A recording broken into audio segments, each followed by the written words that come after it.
hello, hello.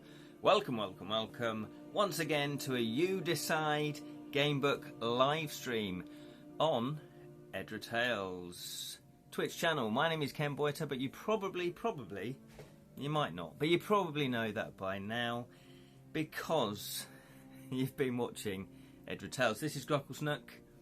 Hello, Grocklesnook. Oh, you're looking at me, are you? You're giving me the evil eye. I see what you mean. People sort of complain. They accuse Grocklesnook of hypnotising them.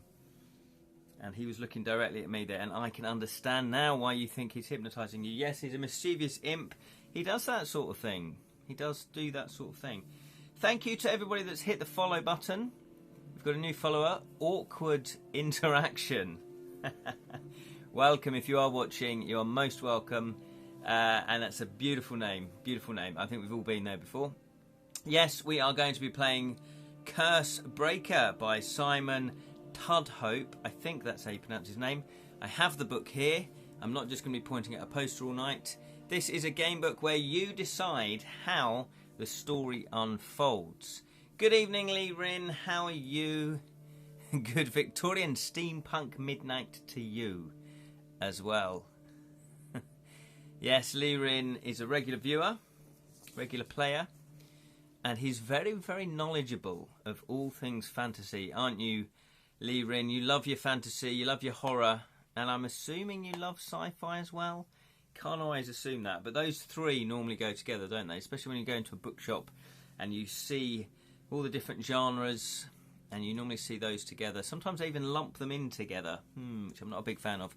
Good evening, Jonathan. Jonathan Green there from Ace Gamebooks.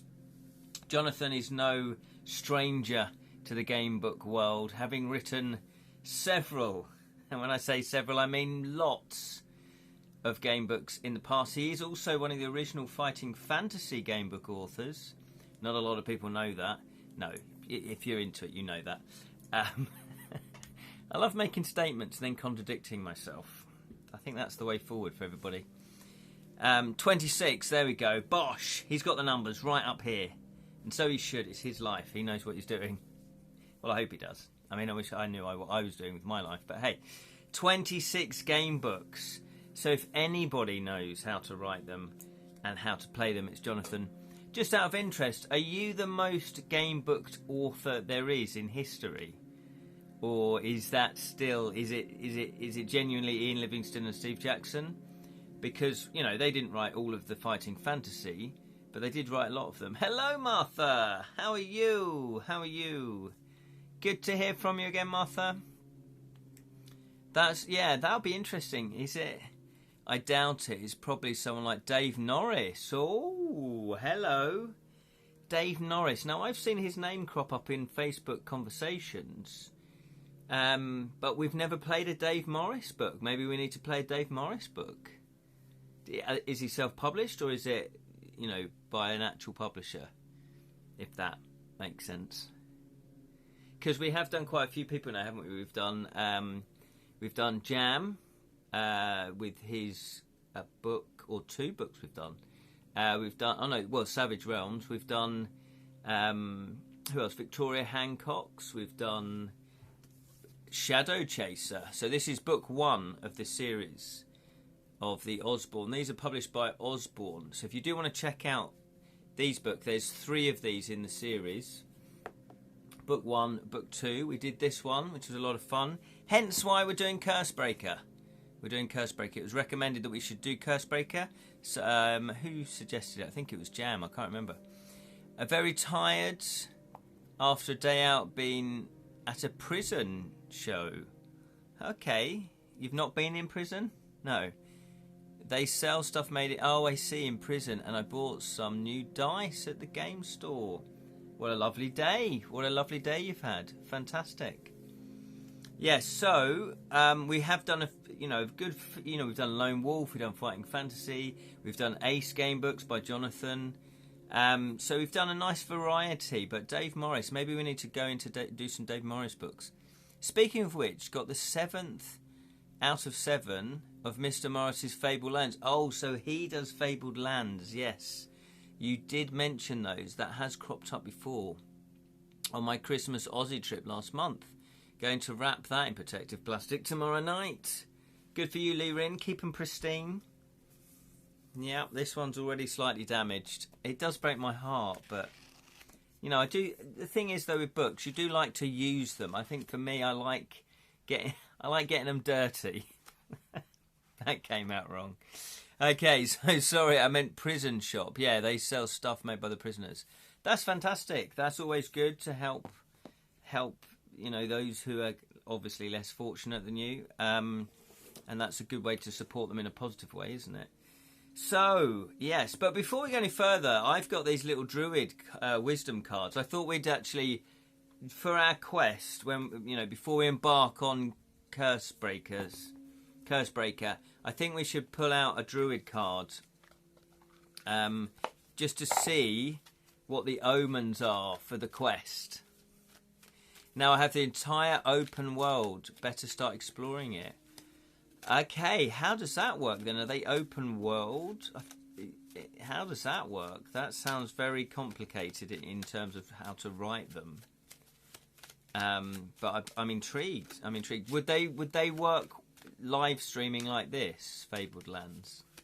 Okay, so we're going to give these a good shuffle. There's some nice images on the back. They're all sort of woodlands and cliffs and heather. And look, that looks like a little bit like old Stonehenge, doesn't it? You apparently can hop between books. What the bleeding hell? How does that work? My God. Good Lord. You can hop between books, each book being a different country, city, container. Continent, even. And I misread that. Okay, so let's pick, just to see what we've got in store. Let's see if the cards can actually foretell. Oh, look at that. Right, so I've split them into 3. I'm going to put them back. And I'm going to look at that one. Oh, it's a nice standing stone. Lovely photo of a nice standing stone. So, this is the other side. What does it say? Trust the journey. No way. You saw me shuffle those. That wasn't a fix. But how apt is that? Trust the journey. I love it. Trust the journey. Right, I'm going to have to... Right. You once wished to be where you're standing in life now. Look back and reflect on the journey you travelled, how far your heart has carried you through. You see? It's all connected. Fantastic wisdom there from the druid cards. Okay, so, we better embark on the journey, haven't we? Cursebreaker, let's set the scene.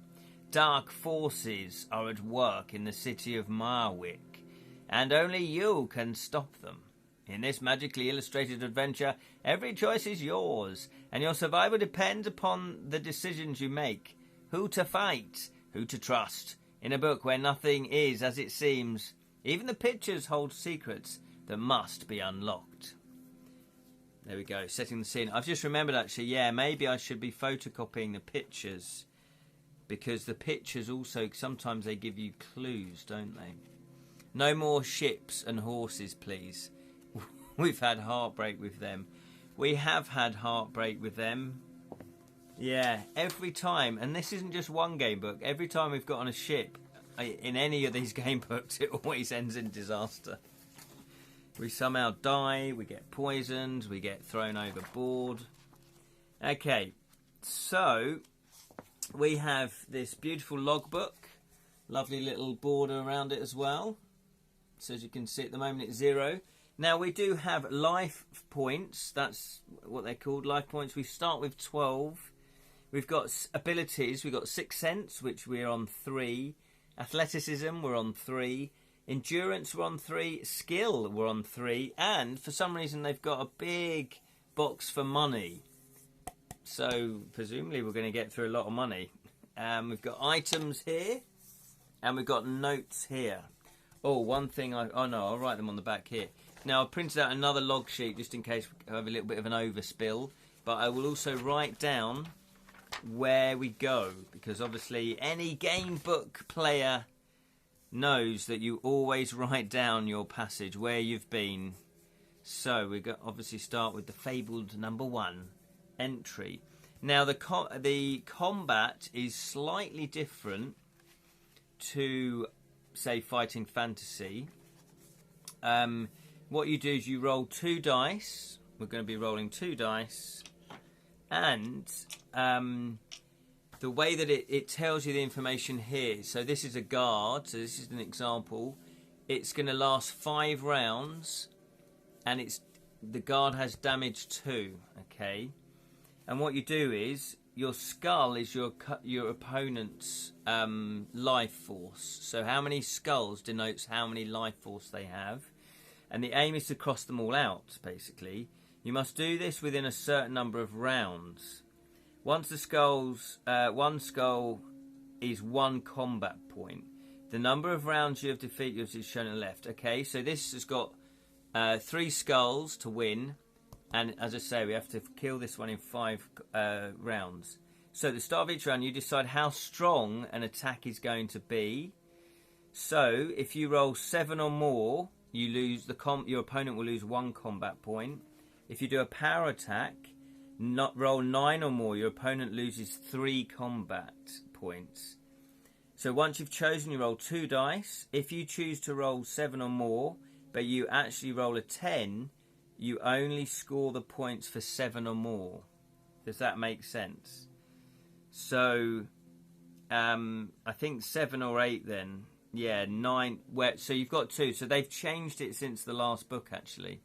But we'll get into that when we get into combat. We'll go over it again. Hello, Licensed to Dab. How are you? How are you? Silverhand. When I get my butt to England, can we try and play Rivers of London? Yeah, absolutely, Martha. Absolutely, play Rivers of London. Okay. So what happens is you start with 12 life points. Yep. Everything else. Before we start the game, add 1 point to the ability of your choice. So let's do that now. What would you like to add the 1 point to? At the moment, they're all on 3. So if you'd like to add 1 point to 6th Sense, type 6th Sense. If you'd like to add 1 point to Athleticism, type Athleticism. If you want to add 1 to Endurance, type Endurance. And if you want to add it to Skill, type Skill. So you decide. That's the first choice.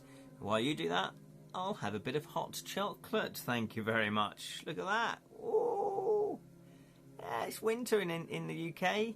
So come on, bring on the hot chocolate. 6th Sense. Yeah, the 6th Sense was very handy, wasn't it? Because obviously sometimes it said, if your 6th Sense is over this, or I think it rolled for 6th Sense, I can't remember. But it helped us out by saying, actually, don't trust this bloke. He's dodgy as all hell.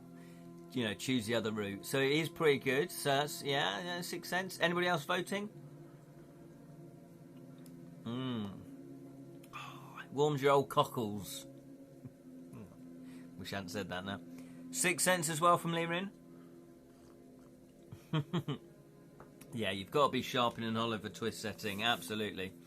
Okay, so we're going to up 6th Sense then. So now it's on 4. I'll tell you what. I'll just circle the 3 to tell me that's the starting quota. So with the life force, we cannot go over 12. That's the other rule. Everything else is pretty much standard. You don't start with any money. The currency is shillings, by the way. Shillings. Which, for those of you that don't know, is an old money in the UK. Pre-decimalisation, so I think it was pre-1973 or 69, I can't remember. It says here, make notes. What else? You're going to pick up items, you're going to lose items. There's no restriction. And I think that's pretty much it. So, yeah.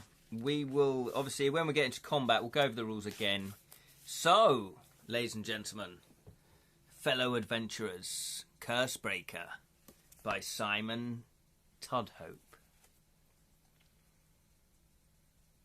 Far below, the night watchman calls the hour from the citadel wall. 1971, Decibel. Okay.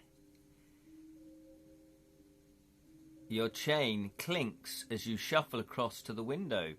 Just a small cross cut into the tower. The cold air makes your sleepless eyes water.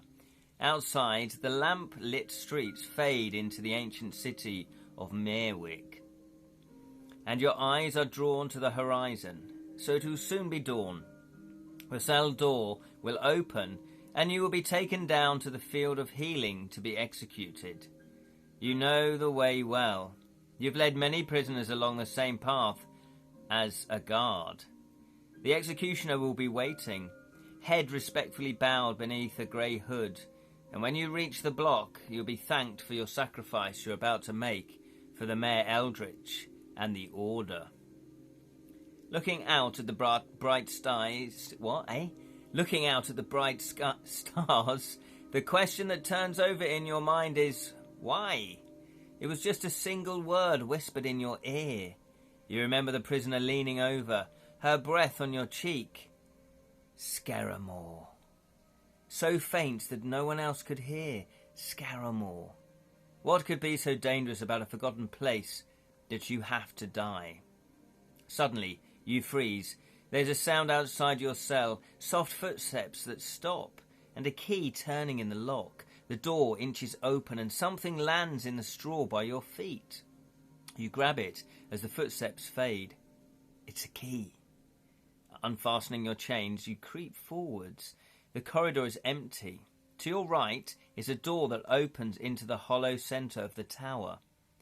The way out lies this way.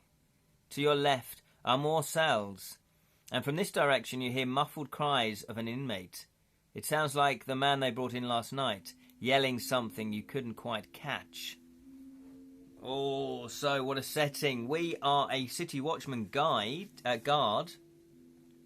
It looks like we've been thrown in prison. We're going to be executed, but we've been given a chance. Write that down. 20 shillings apparently equals £1, according to the old Sherlock Holmes game books. Oh, they're Sherlock Holmes game books. That'd be fantastic. Yes, 20 shillings. Is that right? 20 equals £1? Possibly. It was slightly before my time. I was born in 1973. So I didn't have to learn that. We need to play those. Yeah, Sherlock Holmes game books. That sounds cool. Okay, so what would you like to do? Your first decision, would you like to turn right, go right, type 305, or if you'd like to go left, type 244. What would you like to do? Going right seems to be the way out, but there is that muffly cry, the prisoner they brought in yelling last night. Oh, I see. Write the name down. Right. Yes, I will do. Very good, Martha. Yes. Okay. Anybody else voting? Because we have got a contradiction there. Is that right? Contradiction? Yeah.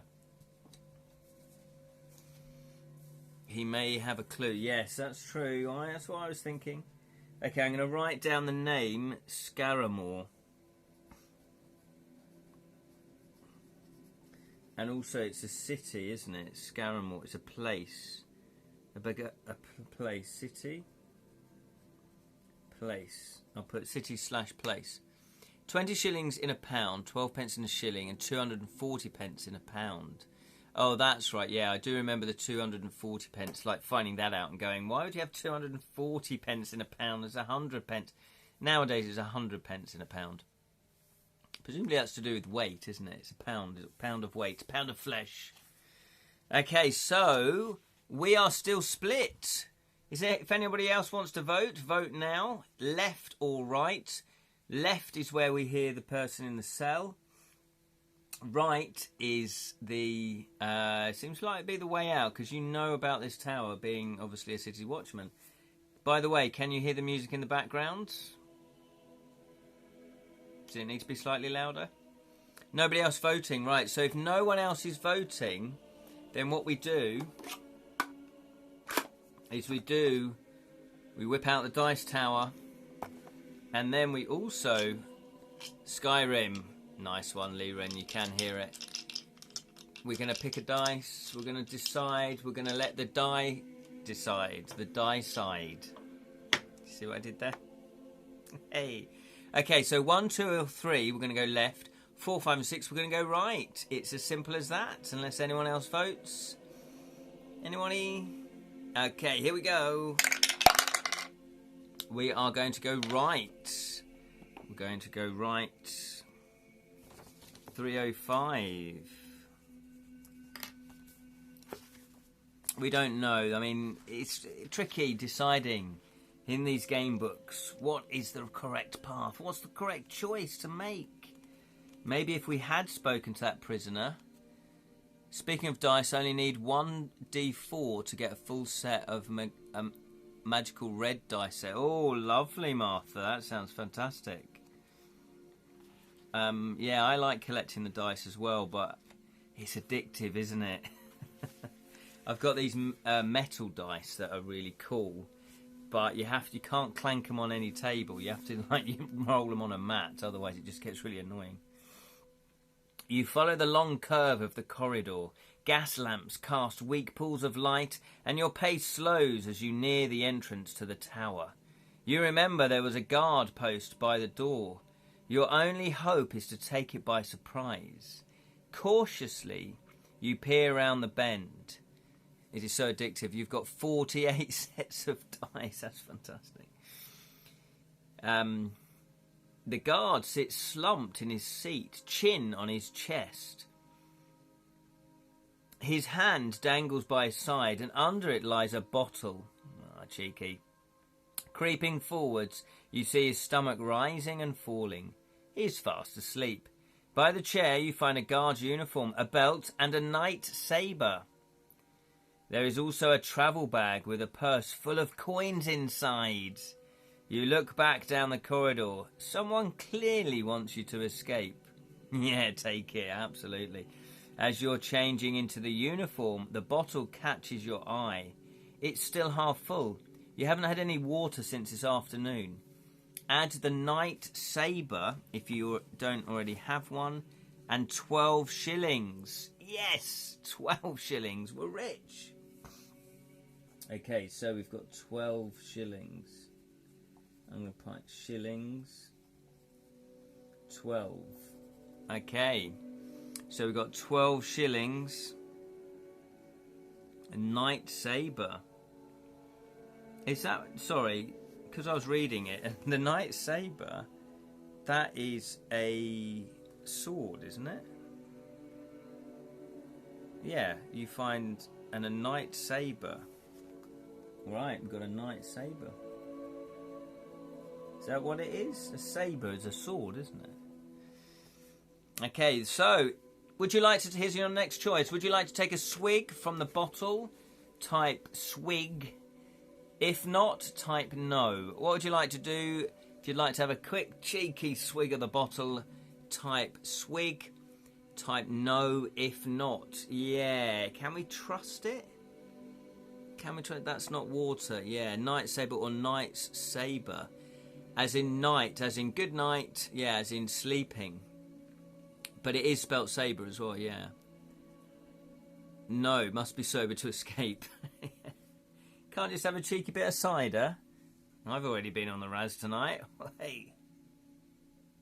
I had half a pint of cider with my meal tonight.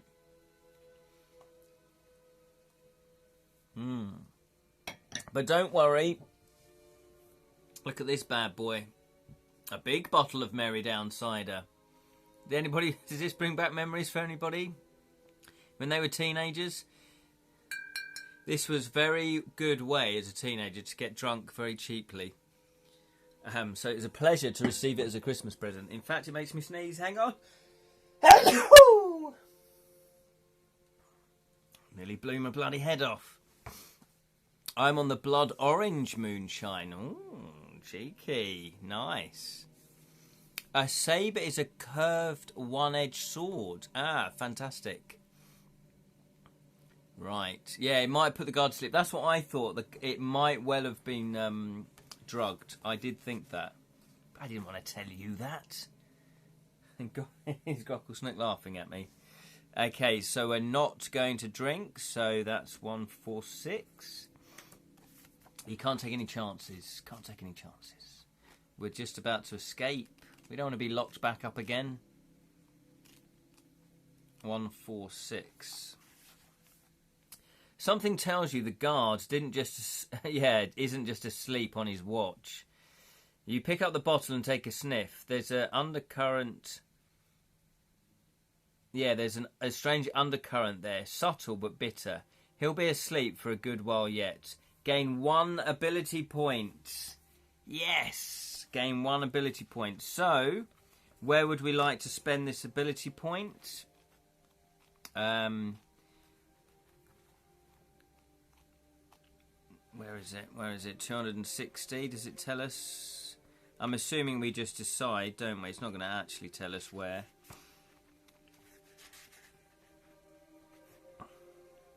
Yeah, so where would you like to spell?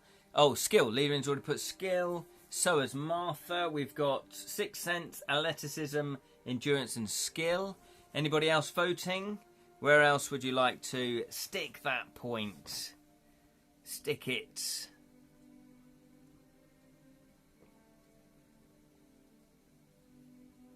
Oh, I do like a bit of hot chocolate.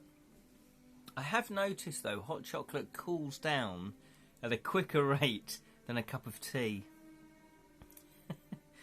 It's not scientific. I haven't done extensive research and experiments, but that's just my observation. It does cool down a lot quicker. It's still hot, but anyway. Okay, skill. I'll get on with that. So we are now on 4 skill. So we're on 4 Sixth Sense, 4 skill, and the others we are on 3. Stepping past the guard, you open the door to a hollow centre of the tower. It looks more like a deep well from up here. Oh, Burpy McBurpface. Dropping floor after floor into darkness. You peer over the edge and see small figures standing below. To reach the door that you were brought in by, you'll have to be sure and quick. Any hesitation will arouse suspicion. But it won't be easy. You weren't a guard tower, and they brought you in blindfolded. Your only hope is to remember the route. Ah, so you haven't been here before by the looks of it. Turn over to see the tower. Oh, we've got a picture one. Turn over to see the tower and use your memories to retrace your steps. You'll be going in the opposite direction, though, so you'll have to do everything in reverse. When you think you've found the exit, turn to the number on the door. If you can't find the right door, turn to 212. Right, okay. Oh. Okay, so... What a fantastic illustration. Can you see that, everybody?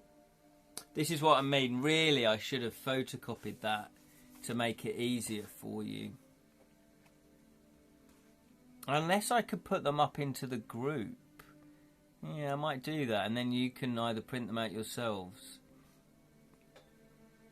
Okay, since we're playing a Charles Dickens adventure, I decided 2 hours ago to get a 7-hour video course on knife fighting at the last minute when it was 6 quid, along with a 9-hour course on Zulu, the kicking punctuated language heard in the Gods Must Be Crazy, also 6 quid. That's fantastic, Lirin. Okay, so can we see? I admire your dedication. So this is a tower, and it's like a prison. It's got all the balconies and all the doors. You close your eyes and think back. You remember hearing the cries of the ravens as you entered the hollow core of the tower. The air was cold and damp. You turned left out of the door, then almost immediately right. You remember a hand on your shoulder making you wait. Pulleys squealed as a gangway was lowered into place. You walked across, climbed a staircase. This is getting confusing. And turned right at the top. A dog growled as you mounted a spiral staircase. At the top you turned right and felt a hand on your shoulder once more. A drop of water trickled down your back as you waited. Bolts slid across the door and opened. The door you've just come through. You open your eyes and you look down. So... Blimey. Are we stuck already?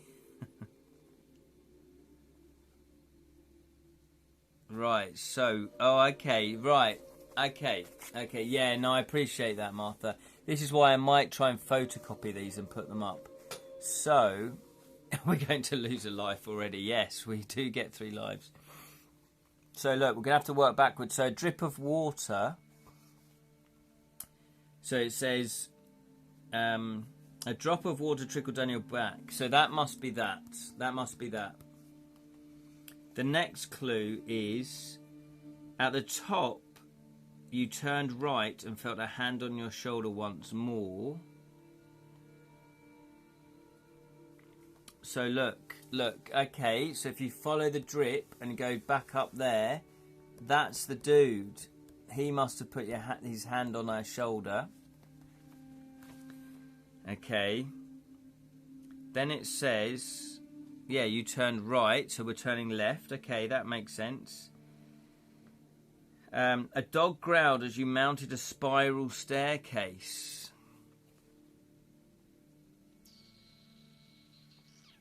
Well, there is a dog there. There is a dog there. So there's the guard that put his hand on us. There's the dog, so that still makes sense. Oh, look, yeah, no, look, there's a spiral staircase there. So, that looks like there's only one spiral staircase. Okay. So, we go down to there. Then it says... you walked across, climbed a staircase and turned right at the top. Which you walked across... Hang on. Right, sorry. Turned right at the top.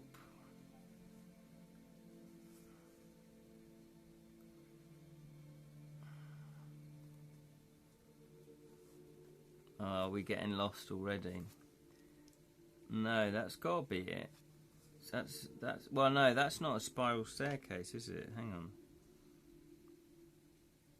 A dog growled as you mounted a spiral staircase. Can't see any other dogs. Although there's a spiral staircase.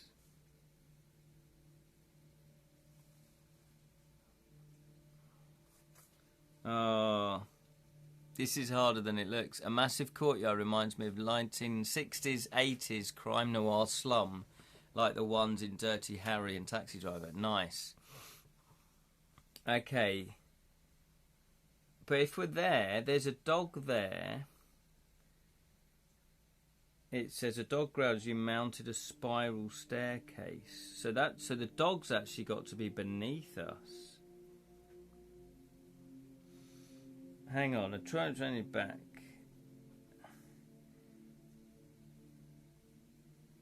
Oh no, hang on. I think we're down the stairs, although it doesn't say.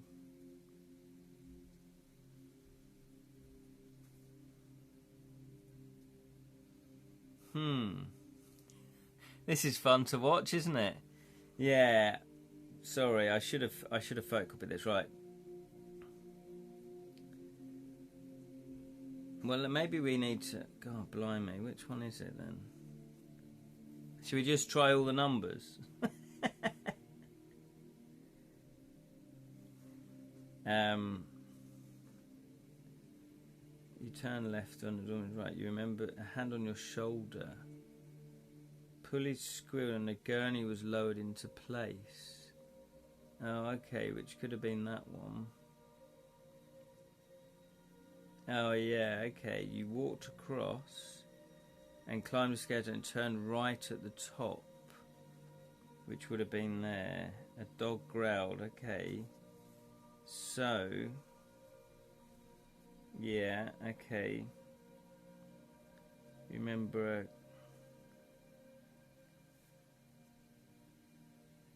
hand on the shoulder, where's that? Should we just guess? Let me just try and guess. I concur with the suggestion that we photocopy the clue illustrations. Yes, we should, and then I can hold them up, or I can put them in the group actually, because then you can download them. I'm going to sort of cheat slightly by just look, because you've got the numbers on the doors. Although, but surely you'd come from the bottom there. What's that? 05. We're stuck already.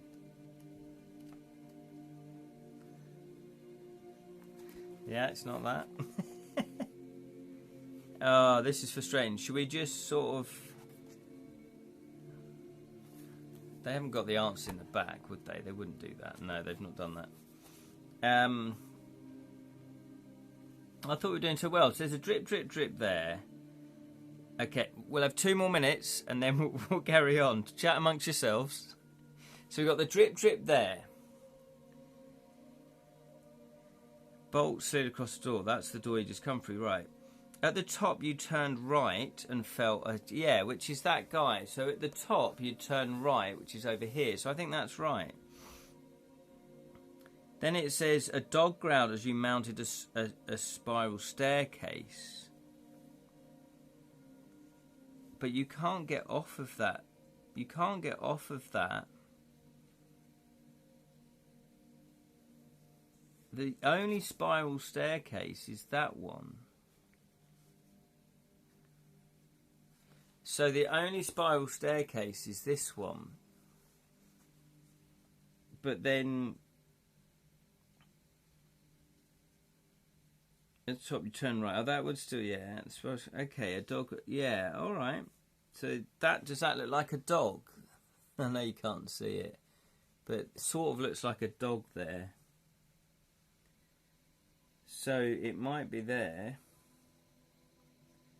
You walked, climbed a staircase and turned right at the top, so that would be left. Oh, I see. Would it be there?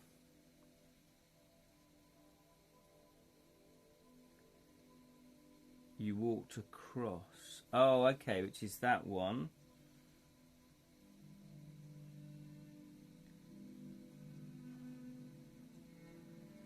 You walked across.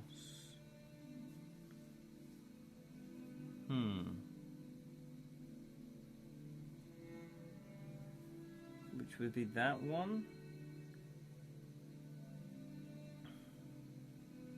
Turn right at the top. The gangway was lowered into place, so that makes sense. Pulleys squealed. You remember another hand on your shoulder? Where's that dude then?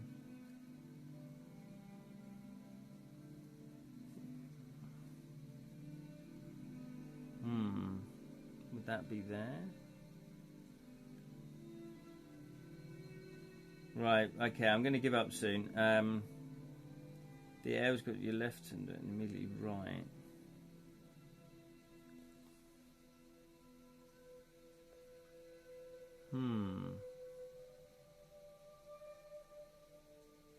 Could be 50. Let's have a look. If it's not 50, should we just give up? Because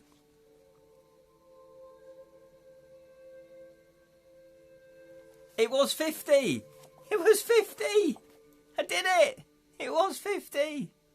Oliver. Never before the boy asked for more. Oliver. It was 50.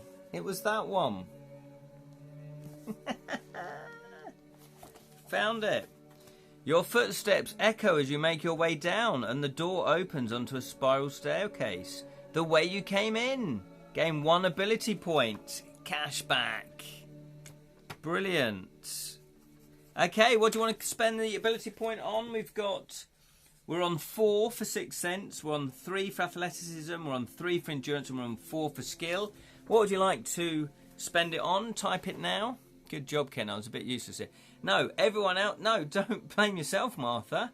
I was the only one that was looking at the sketch. It's difficult. I think we do need to I need to post them all up into the Edra Tales Facebook group so that you've got them and you can either look at them on a screen or you can print them off yourself.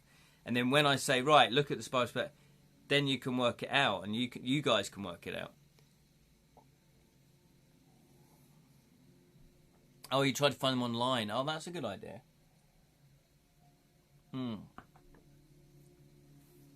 Okay, Martha wants endurance.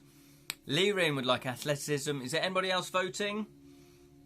Because otherwise the dice will decide.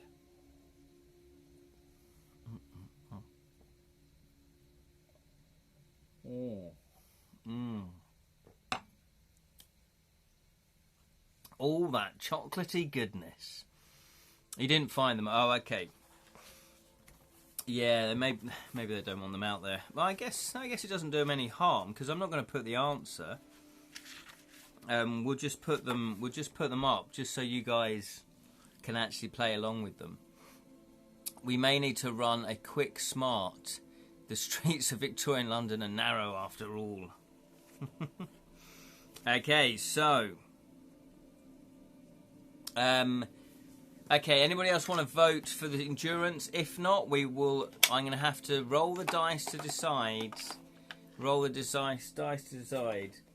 So, the choice is, Lirin wanted athleticism, Martha wanted endurance. Oh, okay, Martha's going to change it to athleticism. That's very good of you, Martha. Very good of you. Okay, so we're going to go for athleticism. So, look at that. We've already gained 3 endurance points. 3, 2, 6. 3, 2, 6. 3, 2, 6.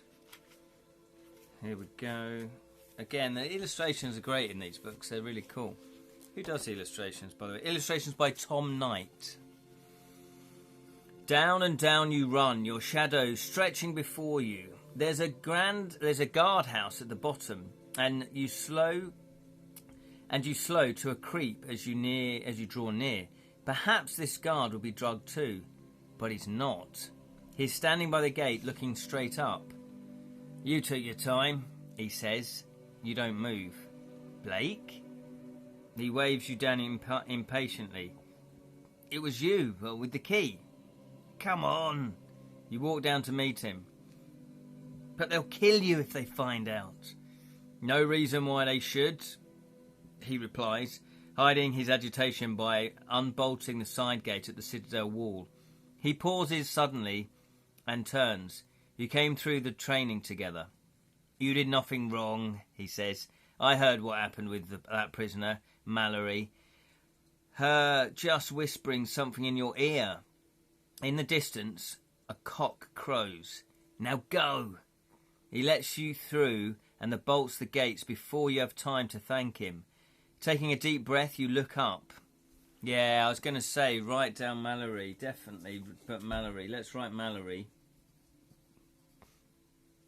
She was the one that whispered the name, that city, Mallory. And then we got guard is Blake. Let's write Blake down as well. We called Miss. Well called, Miss. We are becoming a well-rounded Jack Jane of all trades. Exactly.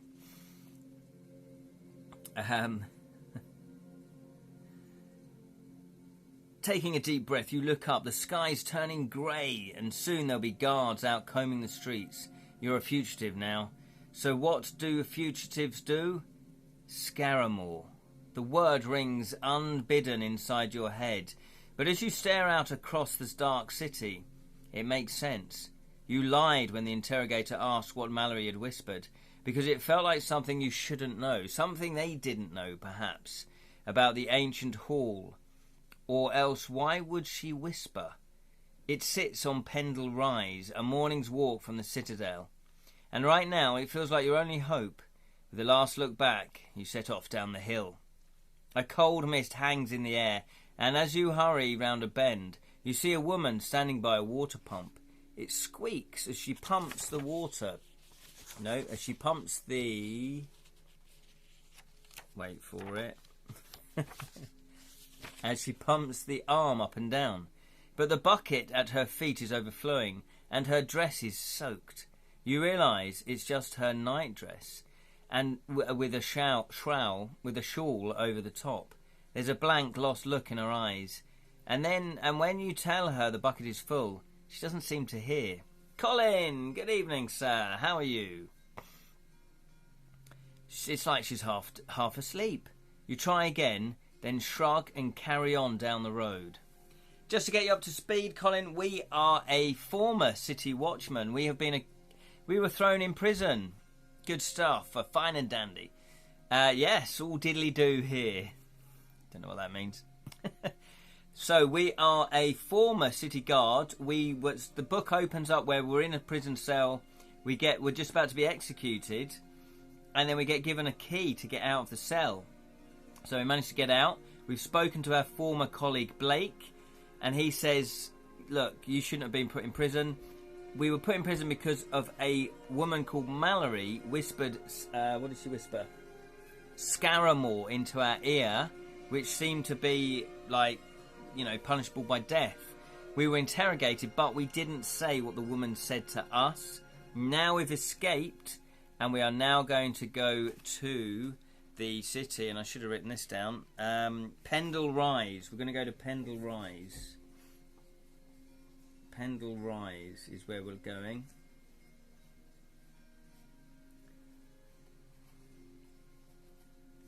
So, that is it. Love Scaramore's last album. Okay, I've got a bit of a cough. What's the best way to cure a cough? Some Merry Down Cider. Anybody else get drunk as a teenager on this sort of stuff? Because I know I did. 6.8%. Ooh. Ooh, hello. Let's have a bit more of this. There we go. You can just smell the chemicals. That was a great band as well, Smell the Chemicals. Great 90s band. It'll be MD 2020 next week. I've no idea. Oh yes! Mad Dog. Mad Dog. Oh my giddy aunt. Forgot about Mad Dog. And 2020. Smirnoff Ice. Hello, Smirnoff Ice. Hooch. Oh, I remember Hooch. Mallory, perhaps a few Canterbury Tales references may pop out later on. Oh, okay, yes, that is true. Well spotted, Lerin. Okay, so down and down you run. Oh no, we've done that one. Okay, well, you have a decision to make. So, do you want to catch the early tram? We're going to catch the early tram. My Baileys is 70%. 17%. You drink Baileys, Martha. Impressive. So, would you like to catch the tram? Type tram. Or would you rather go on foot? Type foot. You decide. What is the best way? We're going to go to Pendle Rise. Could that be a reference to the Pendle Witches in the UK?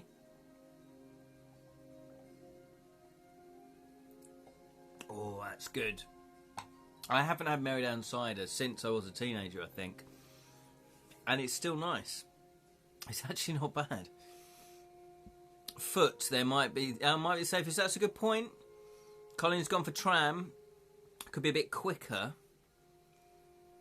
Okay. Anyone else voting? Because we have a tie. Tram, the first time we do something steampunk since Storm Slayer. That is true. If you are watching and you haven't followed, then you're unable to comment. So if you really want to comment, just click the follow button and then you can comment. Buy a return ticket just in case. Well, this is an adventure. It's an adventure. Do you buy a return ticket? Okay. Okay, looks like we're split. Split decision. We've had pretty much all split decisions tonight. Okay, but no ticket. Yeah, we just hop on. We're fugitives, Colin. We're living. Oh, buy no ticket. Yeah, but we're living on the edge. Okay, 1, 2, or 3 is going to be tram. 4, 5, or 6 is going to be. Oh, I see. Sorry, I didn't see that. Oof, saved by the bell. Okay, we're going by tram, ladies and gentlemen. We are going by tram. Thank you very much, Martha. 94. Here we go then. Oh, look. That looks like a steam train. The metal rails curve down the street into Meerwick, which is the town that we're in. Every second you expect the sirens to wail from the citadel looming behind you, but at last the tram approaches and comes to a stop in a cloud of steam. Lanterns sway outside the driver's cab as you climb aboard and buy a ticket. Oh, we are buying a ticket. Deduct 1 shilling. So we have 12 shillings. We've now got 11. That's, is that expensive? Depends where we're going. The carriage is filled with mill workers returning from the night shift. There's only one seat free, next to a young woman wrapped in a shawl. She's fast asleep, with dark circles around her eyes. As the tram sets off, it begins to rain. Long rows of workers' houses pass by, their red bricks blackened by soot. Suddenly, there's a blast of the whistle, and the tram slows. You hear curses up ahead, but it's just a horse and cart on the wrong side of the street. The woman beside you stirs. Her eyelids blink open, and she looks at you in a daze. "Where are we?" she murmurs, looking out of the window. "I remember. No." She shakes her head and turns away. She changed her voice as well midway through saying that. The tram's moving again, deeper into the city, past the pie merchants, pie, and barrow boys just setting out their stalls. The woman stands up to get off, and you look down the road. 2 guards are waiting by the next shop.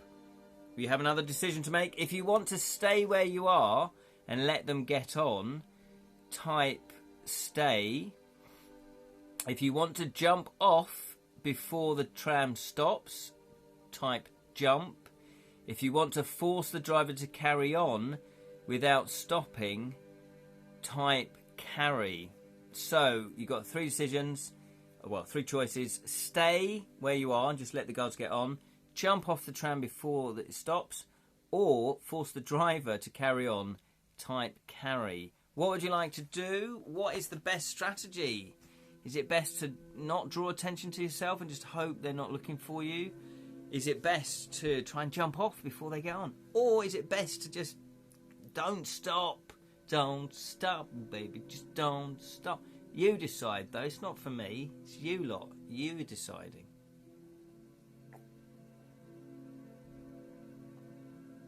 Oh. Did you ever used to partake in a bit of Mary Down Cider, Colin, when you were a teenager? Okay, Lyrian wants to jump. We may meet important non-player characters in this mod location. Possibly. Silver Martha would also like to jump. Oh, in this mid location, jump. Okay, we're jumping. We're jumping, everybody. Yes, probably a good idea.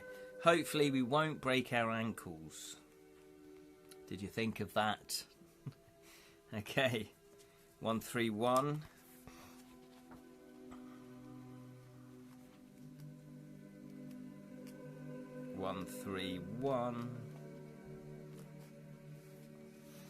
You decide it's not worth the risk. Moving quickly to the back of the carriage, you wait for a tree to hide you from view, then jump down onto the street. If your athleticism is 4 or higher, our athleticism is 4. Cashback, like Van Halen, exactly. Yes, I think that's good that we've got 4. We're going to turn to 26. You jump in the direction of travel and land smoothly, without any broken ankles. 77. Nice.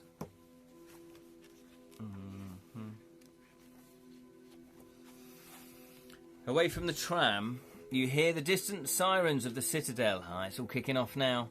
Oh, nothing like a warm orange heat lamp on a winter's night. That sounds nice. I couldn't eat a whole one, though.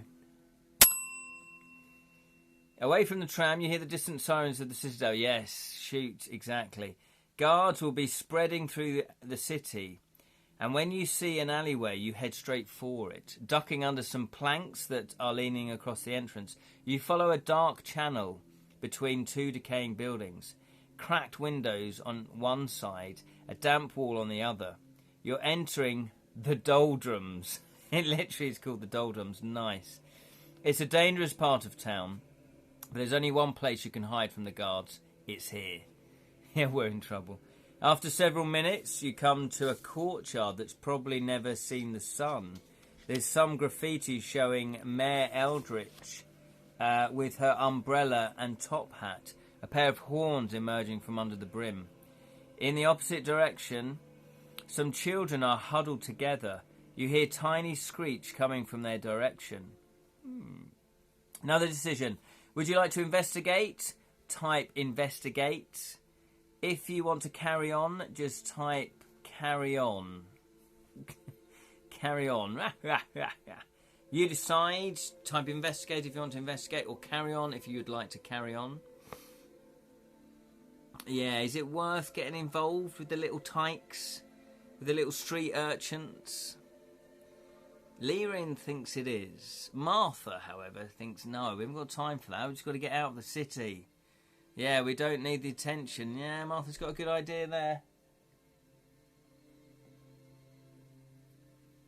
Oh, that cider goes down really smoothly. Surprisingly enough. There we go. Anybody else voting? Because at the moment it is a split decision. It is a split decision. What would you like to do? Anyone else voting? Anyone else voting? The voting club. I do like the cover. The cover's really nice, isn't it? Although at the moment, it's given off the different vibe to what actually the book's about. That's interesting from a game book writer point of view. Yeah, because I'm writing my game book at the moment, and I'm putting together, like Jonathan does, the flow chart of all the entries and where they all go and where they link to. And I've decided, how about this, to illustrate it myself. Is that a good idea? But what I thought I'd do is do lino cuts, so it's more like wood blocky effect. Okay, no one else is voting, so it looks like we're going to have to choose. So it's going to be 1, 2, or 3 is going to be investigate. 4, 5, and 6 is going to be carrying on. Here we go then. 4, 5, and 6 is carrying on. We are not investigating those starving children. We're going to let them die. No, not that. Well, who knows what they are? It could be like vicious kids waiting to mug us. You know what kids are like. They're all out to get us. All the time. Can't trust them. We're going to carry on though. The dice did decide. 194. On the far side of the courtyard, there's a passageway leading deeper into the doldrums. Bare clothesline stretch between the windows, and the sky is just a strip of grey. Suddenly you notice a small creature hanging from one of the lines. It's a fisher, swinging gently from the hook on the end of its tail. Green eyes almost glowing in the gloom. They've come from foreign lands, these creatures, but they've learnt to thrive in dark alleyways of Meerwick. And you see there are no more other lines on window ledges. You've never seen so many, or there are more on other lines on window ledges. You've never seen so many in one place before. Normally they only fish for cats or rats, but now they'll fish for you in silence. Oh, this is creepy. The end of the passage still seems a mile away when something brushes the top of your head. You look up and see green eyes barely an inch from your own. Time to run! Okay, roll 1 dice. 1 die. And add your skill level. Okay, it says if your total is 8 or higher. So really, we want 8 or higher. We're on 4, so we want a 4, 5, or 6. Here we go then, 4, 5, or 6.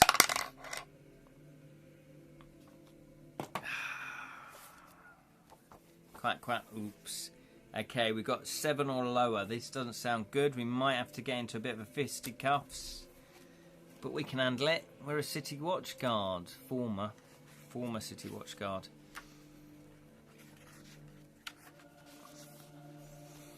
A fisher lands on your neck and latches on with its sharp little teeth. The little bugger.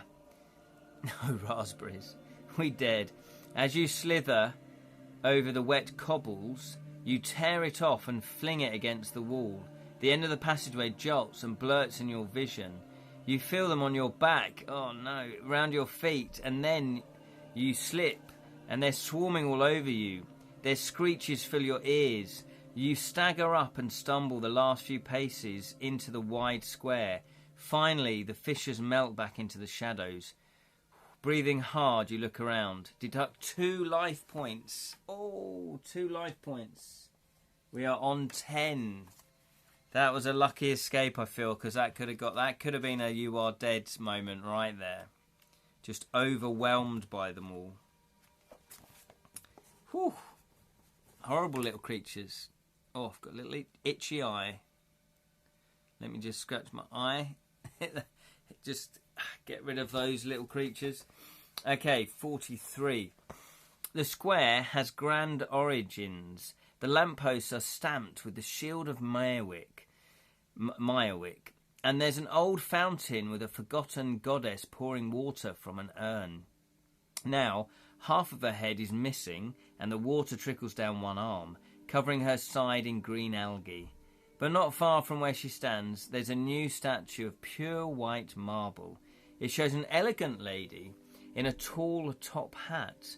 Mayor Eldritch, sitting closer to heat lamp, can feel how cold and clammy those fissures are. Yeah, exactly. Leader for the last 20 years, an architect of the Order.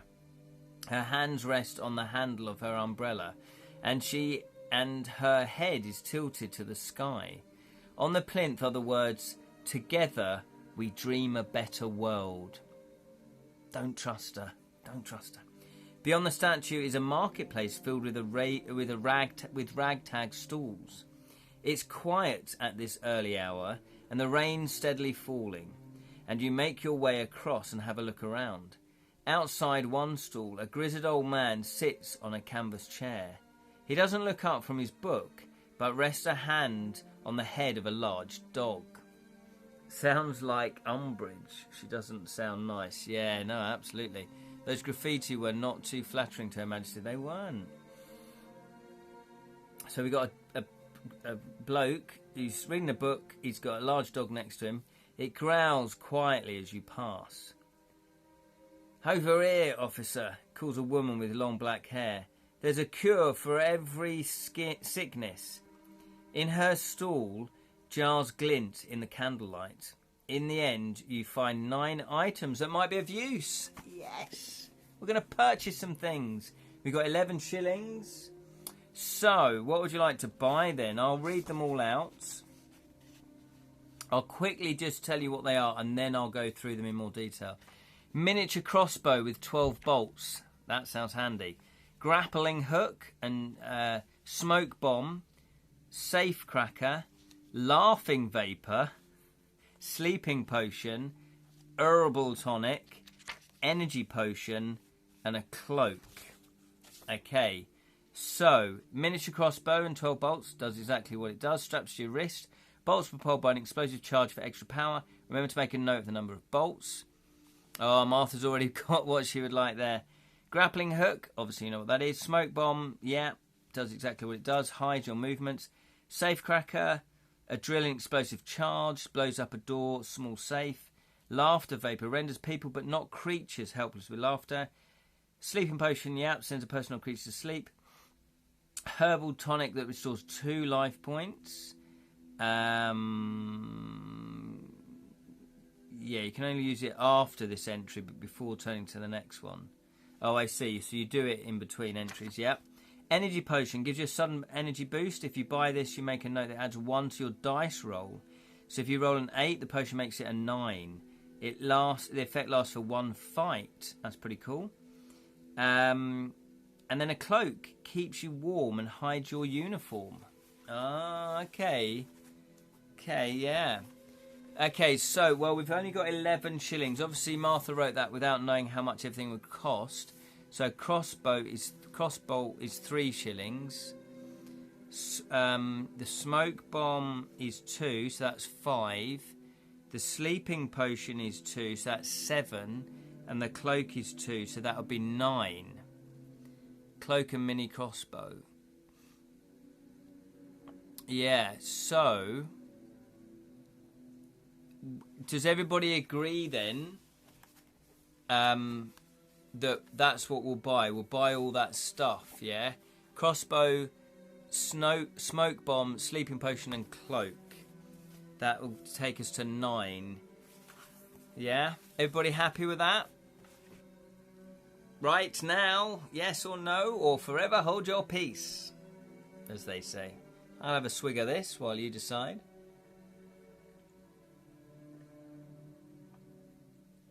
Oh, Lirin has also put the safe cracker and the grappling hook. Okay. So I wonder if we can buy all of that. Let me make a note, see if we can buy all of that. So you want the crossbow, you want the cloak, smoke bomb, hang on, potion. We have to gather clues to clear our name and run away post-haste if caught in the process. Yeah, I think the cloak's quite cool because it covers up who we are. And you want the safe cracker as well.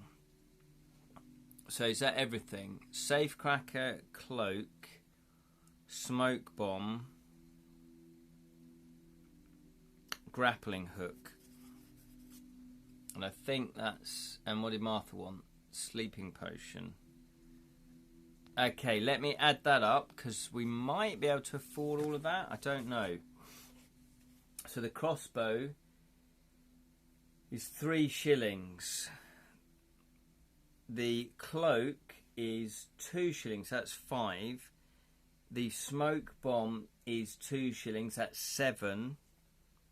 The potion is 2. So that's 9. The safe cracker is 2. 9, 10, 11. And the hook, what is it? Grappling hook. Where's the grappling hook? I can't see it. Grappling hook is 2. So we can't buy the hook. It might not be smart to use our money in one place. So how about cloak and smoke bomb? Yeah, although I think Lee Ring... Yeah, adventurers. Hello, Sally. We're just buying stuff from a woman in a dark alleyway. Sally from the alley. Yeah, but I agree with Lirin actually that it feels like this stuff will be useful.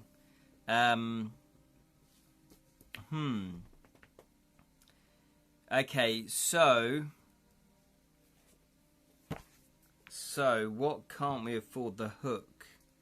So should we just leave the hook? I agree, but we may need the safe cracker to gather vital hidden clues. Okay, what are we going to drop? So I'm going to say it. You put yes or no. Let's not buy the hook. Yes or no? Not buy the hook.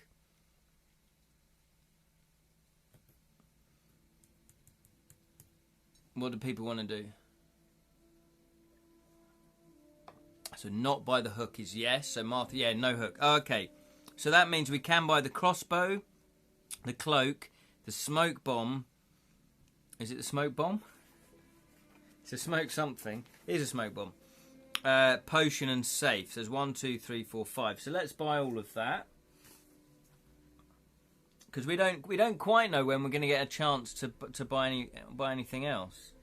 So we got a mini crossbow, 12 bolts. Okay, we've got a smoke bomb.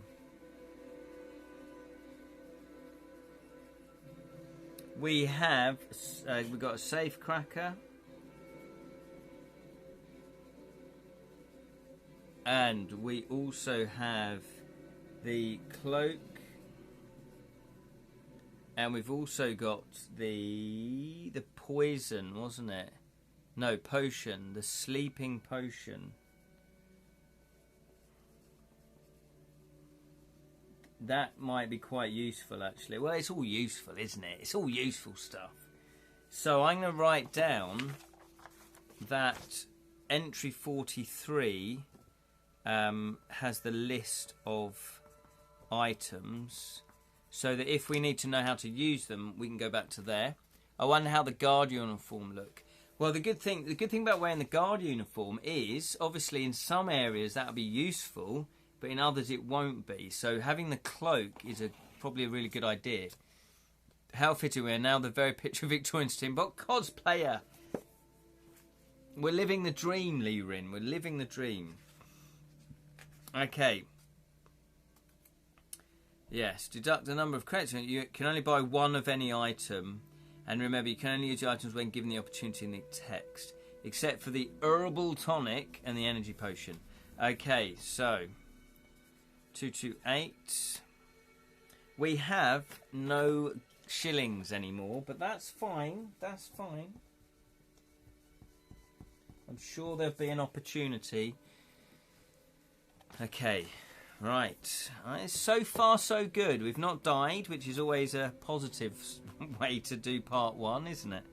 Here we go then. 228. 228. You walk back past the stalls where the old man was sitting with his dog. The covers are down and you hear a whine from inside. Through a gap in the canvas you see him sitting. His face is pale and clammy, and his hands grip his thighs, knuckles white. The big dog lies cringing on the floor, and standing over them both is a man in a top hat. You watch for a moment, but neither man says a word. The silence is eerie. What is going on? Then you hear the clatter of voices. You even hear the chatter of voices, and turn to see where they're coming from. Someone lifts up the flap of a large white tent, and you see tables and benches inside. Yeah, it does feel a bit eerie, this. It does feel a bit weird. What was that smell? Soup? Stew, even?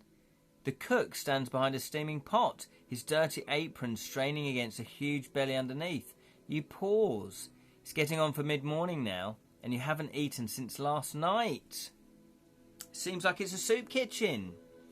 So you have a choice. If you'd like to go in, type go in. If you'd like to carry on for Pendle Rise, type carry on. Oh, hello. Carry on Pendle Rise. What would you like to do? If you'd like to go in, maybe sample some of the stew. It's a soup kitchen. We've not eaten. Must be starving. Go in. Food and recon. Exactly. We don't have any shillings left. Carry on. Well, I think it might be free. We can always go and find out. Okay, we've got food and recon. I misread that, actually. I thought it said food and bacon. We all like a bit of bacon. Obviously not vegetarians. Soup. We all like a bit of soup, though, don't we? Always like a bit of mulligatawny soup. What is it? No. What's that soup? Mullet. My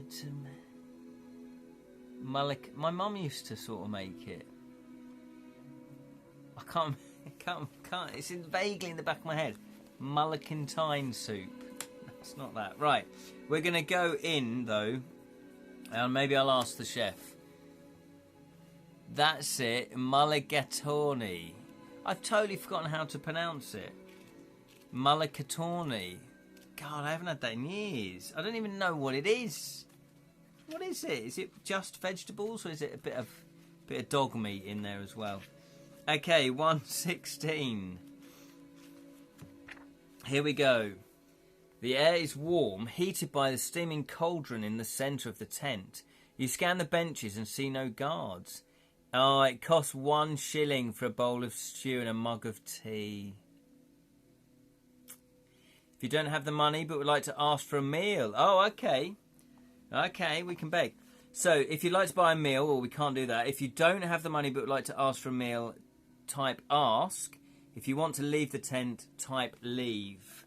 Are we too proud to just ask for a free meal? Martha, she's having none of it. But Sally, Straw and Lirin, they've no pride. They've no pride whatsoever. No, you might as well try it. Sir, may I have some more? Exactly. Please, sir, may I have some more? Okay, so it looks like we're going to ask. I wonder what they'll do. I think they'll either wave the ladle in our faces or they'll just dollop a little bit out for us. Okay, we're going to ask. We're going to ask 384. Okay, here we go. 384.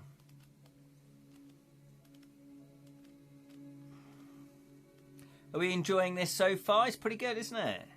I think they're solid books, these ones, definitely. 384. Here we go. 384. Why can't I find it? There it is. Time for the Oliver twist. Oliver. You walk up to the cook with confident stride and ask for a bowl of stew. Of course, we're wearing the guard uniform as well, though. Yeah, exactly. Ask for a bowl of stew and a mug of tea. His small blue eyes are sunk deep in his fleshy face. He pulls a damp cloth from his shoulder and wipes his neck before ladling the stew into a bowl and pouring a mug of tea. That's a shilling, he says. You point to your guard's badge. We're pulling rank here. And you tell him you'll drop by with the money after your shift. He smiles, picks up the bowl, and pours the contents back into the cauldron. He's having none of it. I'll keep it warm for you, he says. You grab the mug before he can pour that back too, and he shakes his head and mutters something uncomplimentary about the guards. We did a bit of a dick move there, I reckon. You sit down at a table. 167. So it's not quite a soup kitchen, but it's just very cheap. It's food for the poor, but you're still kind of expected to pay. Well, no, you are expected to pay, not kind of. 167. You're sitting next to a woman in a brown woolen dress and a yellow bonnet. She's bent over an article in the newspaper, tracing the lines with her finger and mouthing the words. You class hard-boiled Clint Eastwood character. Yeah, we are. You know who we are. I want some of your soup and tea. You clasp your hands around your mug and listen to two men talking behind you. It's still on the loose, one of them is saying. Smash through a window at the mill and never look back. What do they expect? His companion mutters, putting those beasts to work alongside women and children. Excuse me, love. The woman has stood up to leave. Your eyes meet and you make room as she squeezes past, whistling a short, repetitive tune under her breath. You glance over the story she was reading. It's about a man who was arrested for disrupting a speech given by Mayor Eldridge at the City Hall, yelling something about an invasion. You drain your mug and leave the tent. An invasion. There are many routes to Pendle Rise, but two seem best. So, here we go, you got another choice. If you'd like to make your way through a rich area filled with big townhouses, type rich. If you'd like to cut through the grounds of Midwick's largest prison, that's probably not a good idea. Type cut. What would you like to do? The rich area, type rich, or cut through the grounds of Midwick's prison? Yeah, it's probably not a good idea, that one. More I hear dictators. Yes, exactly. It does sound like she's a dictator. Or she's trying to turn the city into a dictatorship. Rich, yes. I think it would be foolish for us to do anything other than but to go through the rich area. You never know. Might be able to do a bit of pickpocketing. Hello. I'm just going to have a little bit more Mary down. Just a smidgen. Just a smidgen. Although I have drunk... I did start this tonight. I had some with my meal, all right. Okay, 750 millilitres. So it's not quite a pint. That's like a pint and a half. There will be wanted posters of their faces plastered all over the port areas. Yes, it all depends on how quick they will get those posters up. But you never know. Okay, we're going to go to the rich area. Go that way. 316. But we are... See, the good thing about wearing the city guard uniform is we're a city guard. So the rich people won't be bothered by us, will they? They won't think, oh, what, you know, yeah, you poor person. They'll just think, oh, it's a guard. That's good. Not quite a pint. No, it's about a pint and a half. 7, because it's 5, 6, 8 millilitres, isn't it? So it's not quite 2 pints, because that would be 1,000 and something. So it's about a pint and a half, isn't it? But or do you mean me filling this up?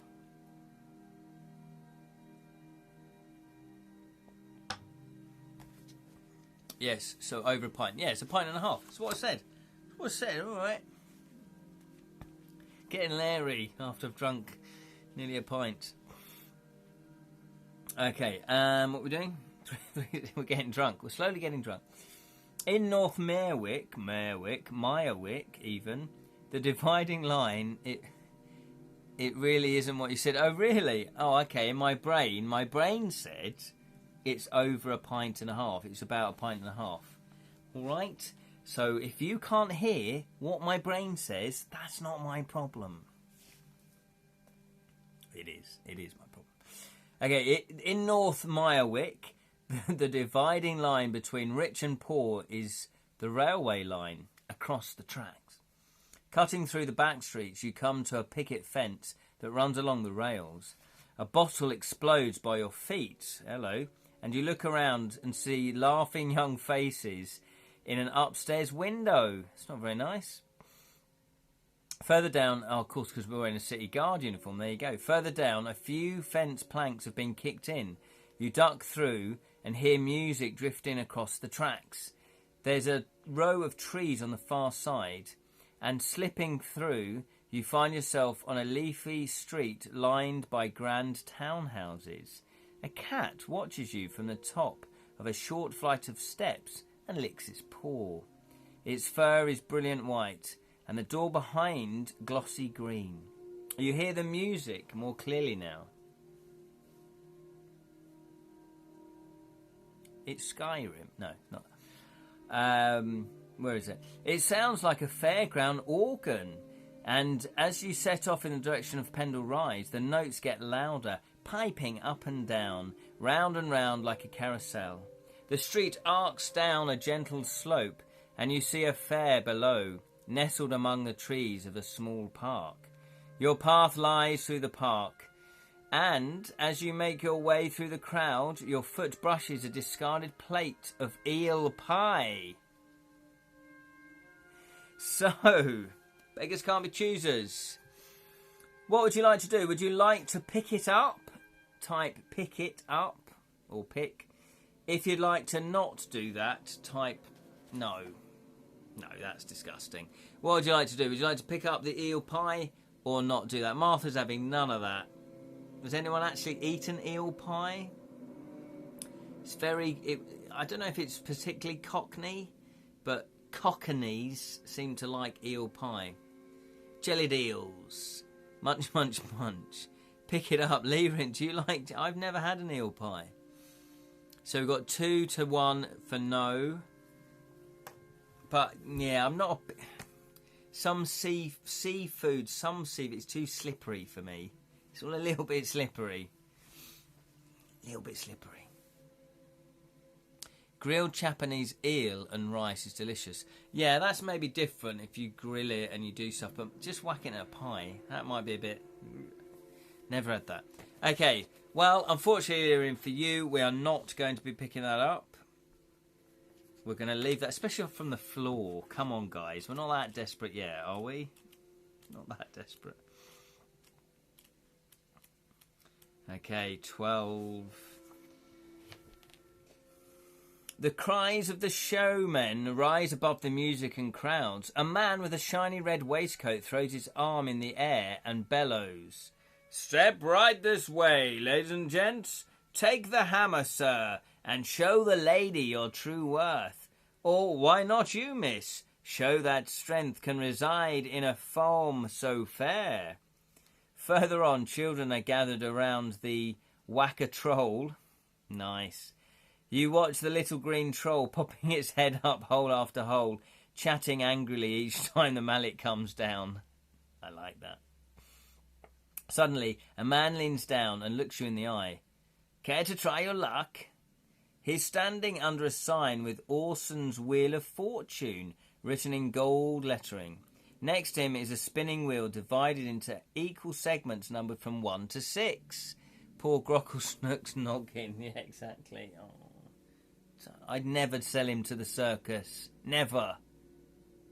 No, never. No, I wouldn't, no.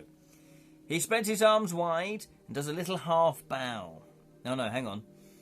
Oh, a shilling a play. Just spin the wheel, and if it lands on 4, 5 or 6, you get 2 back. I can't say fair on that. We should go on with no stops to raise suspicion. That's fair enough. He spreads his arm wide and does a little half bow, revealing a bald patch beneath his carefully combed fringe. So, should we cheat? Should we cheat a little bit and pretend we've got a shilling? Because this might be quite fun. Yeah, should we do that? So, yeah, we got a shilling. So, would you like to play? Type play. Or if you'd like to walk on past, type walk. We're going to cheat. Martha, did you still want to just walk on? Okay, Martha's having none of it. She doesn't want any fun and games. This is serious. We could get caught any time now. Lyrin, on the other hand, wants to have a little play, a little flutter. I've magically... Oh, look. You turn around and you see a shilling in the mud, embedded in a footprint. You pick it up. Whack-a-schnook. Yeah. Yeah, no. Okay, anybody else want to vote? Or are we going to let the dice decide?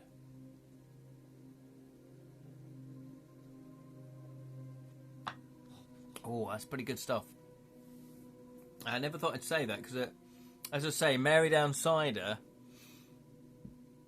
That was good teenage cider, that was. That and White Lightning. Just the name. White Lightning. White Lightning cider. Good for teenagers and tramps. Play. Sally wants to play. Yeah, let's play. We're going to cheat. We'll cheat a little bit. Okay. It's maybe because of all the cider I've drunk. Right, here we go then.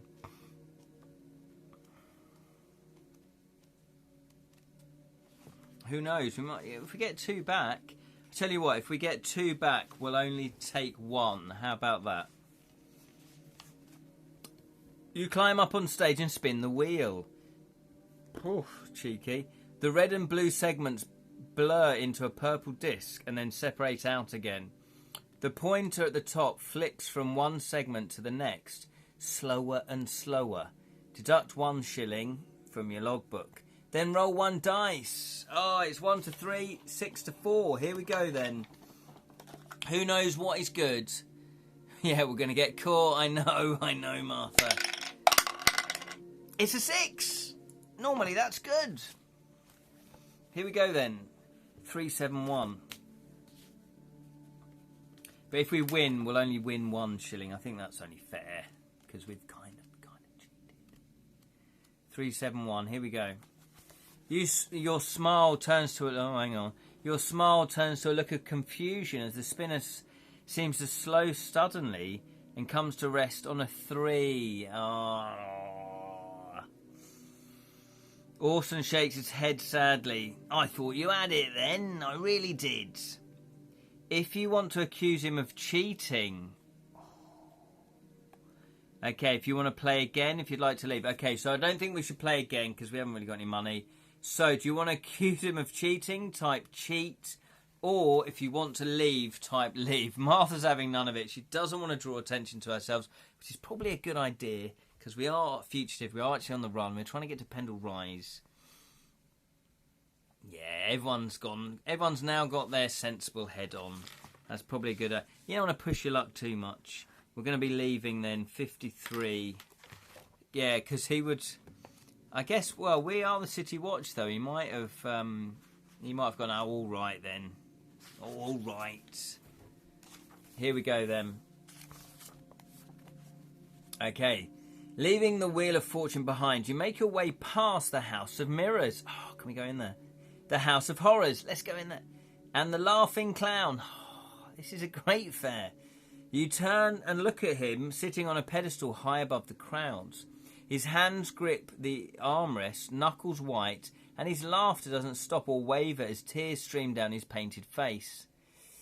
What a way to earn a living. Further along, you notice a disturbance in the crowds up ahead. Guards! Uh-oh. They're making inquiries, and someone points in your direction. They're on to us. You slip down a passageway between two tents and hurry away from the main thoroughfare.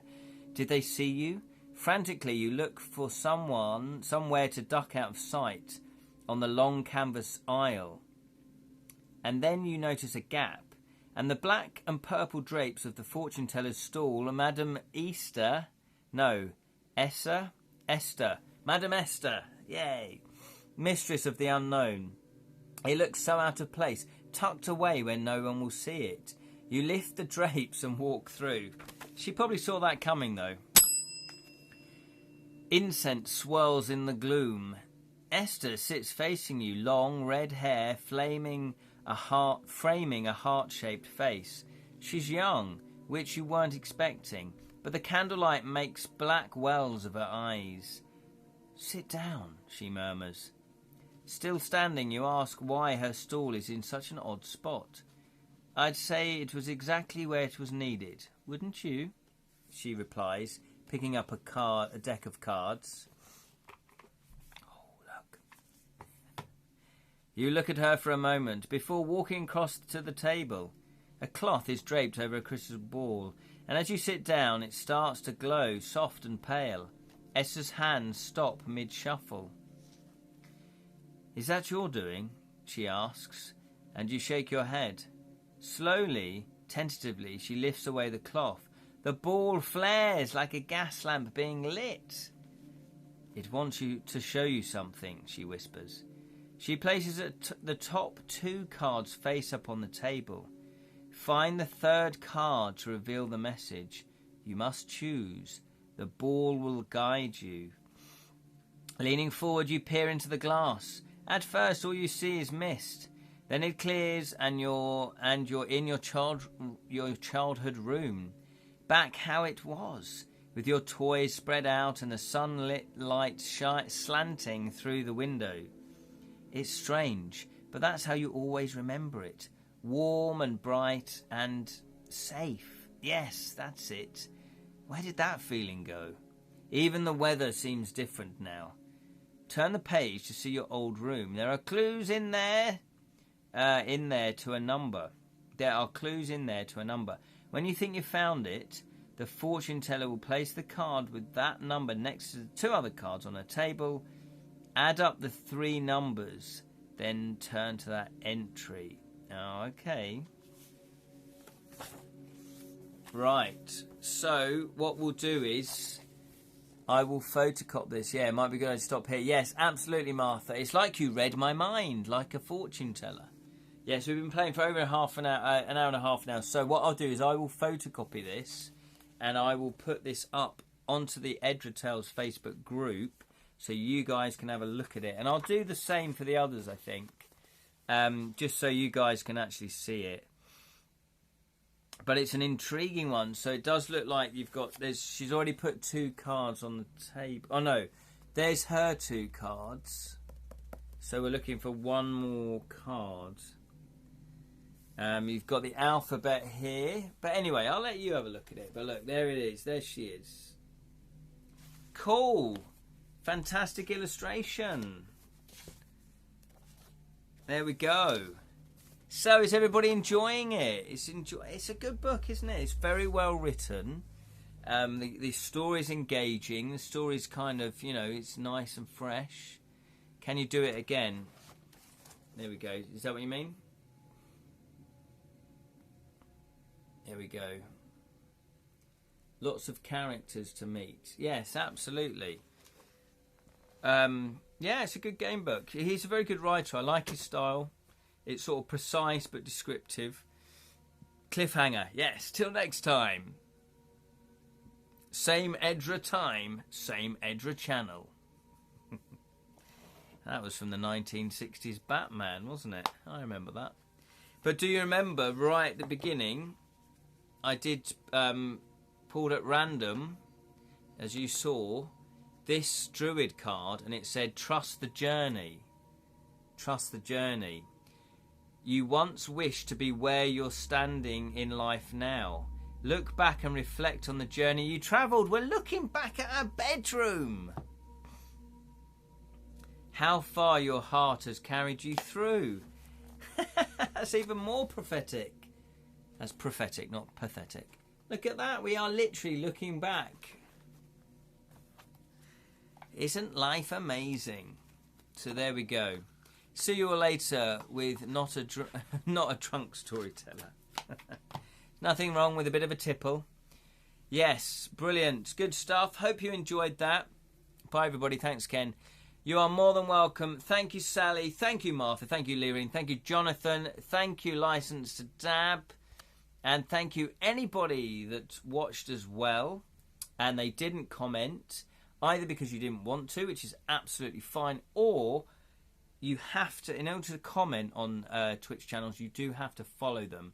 So if you were just watching and you're enjoying it, but you did actually want to comment, please click the follow button, and also click the notification buttons, because then you'll get a little email, hopefully, because it's a bit glitchy sometimes, but hopefully you'll get that so you know exactly when we go live.